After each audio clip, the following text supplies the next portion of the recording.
আজকে আমরা অ্যাসোসিয়েশন থেকে পর্ষদে দেখা করতে এসেছিলাম সভাপতির সাথে। আজকের দিনটা আমাদের জন্য খুবই গুরুত্বপূর্ণ, কারণ এর আগে যে 22 তারিখে যে 22-এর যে কেসের ব্যাপারটা স্টে ওঠার ব্যাপার নিয়ে কীভাবে কি আর্গুমেন্ট হয়েছে এবং তার পরিপ্রেক্ষিতে আমরা খুবই দুশ্চিন্তায় ছিলাম, যেহেতু বোর্ড থেকে একটা হলফনামা দিয়ে জানানো হয়েছে যে ওদের কাছে এক্সট্রা ভ্যাকেন্সি রয়েছে এবং সেই ভ্যাকেন্সি কোথা থেকে নেবে বা কিভাবে নেবে সেই বিষয়টা হলফনামা দিয়ে নেক্সট সোমবার দিনে আমাদের জানাতে বলেছে পর্ষদ সভাপতিকে। তো সেই বিষয় নিয়ে এবং আরও অন্যান্য অনেক প্রশ্ন ছিল, সেগুলো নিয়েই আজকে মেনলি প্রশ্নগুলো করতে এসেছিলাম।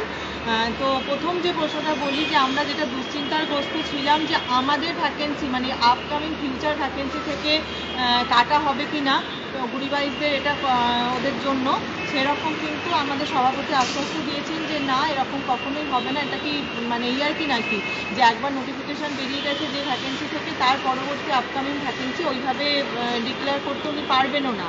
ঠিক আছে, উনি পুরো ডিটেলসে বললেন না, সেটা হলফনামা অবশ্যই কিভাবে দেবেন এবং যাতে জাস্টিস সম্পূর্ণভাবে কনভে হয় সেই পরিপ্রেক্ষিতেই যাতে স্টেটা ওঠে এবং প্যানেলটা প্রকাশ হয় সেই ব্যবস্থাই বোর্ড করবে, এই আশ্বস্ত উনি করলেন।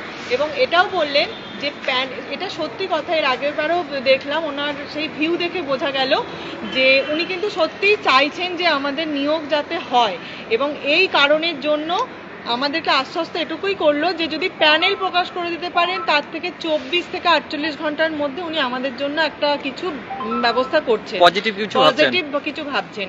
এবং আমরা এই 50,000-এর দাবিটাও তুলেছিলাম যে আপনি খুব ভালো করে জানেন যে আমরা কত বছর বঞ্চনার পর একটা স্বচ্ছ টেট দিয়েছি আপনার সময়েই, যাতে আপনি নিজে মুখে যে কথাটা বলেছেন যে ন্যূনতম 50,000 ভ্যাকেন্সি আছে, সেই ভ্যাকেন্সিটা যেন সহ আমাদের নোটিফিকেশনটা দেওয়া হয়। এটা কিন্তু বললো সেটা আমার মাথায় আছে, সেটা আমার অবশ্যই মাথায় আছে, এটা কিন্তু অস্বীকার করেননি উনি যে 50,000 বলেননি, এটা কিন্তু আজকে অস্বীকার করেননি।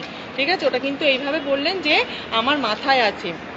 আমি আবারও পুরনো কথা আবারও বললেন যে আরে আমি কোর্টের জালে আটকে রয়েছে, আমি নিয়োগ দিতে চাইছি, আমি মানে আমার হাতে যদি এখন যদি পাওয়ার থাকতো, আমি যদি নিয়োগ দিতে পারতাম তাহলে কিন্তু মোটামুটি বছরে 2 থেকে 3 বার কেন 4 বার পর্যন্ত নিয়োগ দিয়ে দিতাম, এরকমভাবে বললেন। যাই হোক, এই সবগুলো আশ্বাসবাণীতে আমি করলাম না।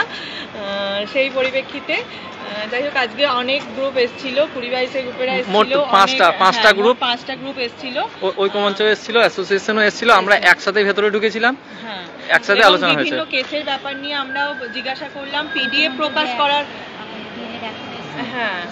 ঐক্যমঞ্চ এবং আমরা অ্যাসোসিয়েশন উভয়ের তরফ থেকেই, আমাদের তরফ থেকে তো মেল করে আমরা আগে থেকে ডেটটা ঠিক করেই রেখেছিলাম যে আজকে আমরা আসবো। তারপর এখানে এসে দেখা হলো ঐক্যমঞ্চ এসছে, তো ওদের 2 জন ঢুকেছিল এবং আমরা 2 জন ঢুকেছিলাম, একসাথেই কথা হয়েছে পর্ষদ সভাপতির সাথে।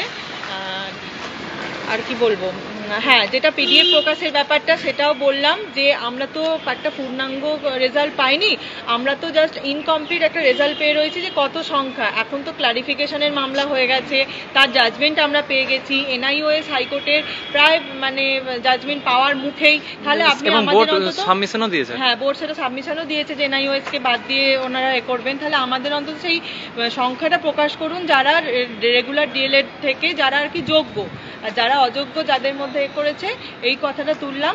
তার সাথে সাথে এটাও তুললাম যারা বিএড দেখিয়ে আপডেট করার সুযোগ একবার পেয়েছে, সেই বিষয়টা যেন উনি মাথায় রাখেন, এইটাও উনি ওনার মতো করে আশ্বস্ত করলেন। আগামী পরবর্তী এর পরিপ্রেক্ষিতে আমরা কি স্টেপ নেব বা কি নেব সেটা আমাদের ভেরিফাইড গ্রুপেই আলোচনা করা হবে এবং কেস আপডেট গ্রুপে আলোচনা করা হবে।